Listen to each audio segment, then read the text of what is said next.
சேர்ந்த இந்த பொண்ணு இப்பதான் 12th முடிச்சிருக்காங்க. இவங்க இன்ஸ்டாகிராம்ல 100Kக்கு மேல ஃபாலோவர்ஸ் வச்சிருக்க ஒரு இன்ஸ்டா இன்ஃப்ளூயன்சர். இவங்க மாதிரியே இருக்கிற ஒரு மெயில் இன்ஸ்டா இன்ஃப்ளூயன்சரோட பப்ளிக்கா, அதாவது சோசியல் மீடியாவுக்கு தெரியற மாதிரி ரிலேஷன்ஷிப்ல இருந்திருக்காங்க.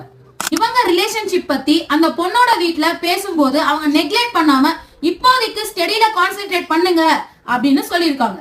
இந்த டைம்ல 12th ரிசல்ட் வந்திருக்கு. அதுல 2 சப்ஜெக்ட்ல அவங்க ஃபெயில் ஆயிருக்காங்க. அந்த டிப்ரெஷன்ல இருக்கும்போது அவங்களுக்கும் அவங்க பாய் ஃப்ரெண்ட்க்கும் சில ரீசன்காக பிரேக்கப் ஆயிருக்கு.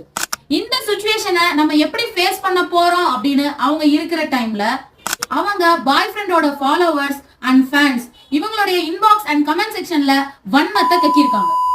இதை தாங்கிக்க முடியாத அந்த பொண்ணு ஜூன் 10 சூசைட் அட்டெண்ட் பண்ணிட்டாங்க. ட்ரீட்மெண்ட் பண்ணியும் அவங்கள காப்பாற்ற முடியல.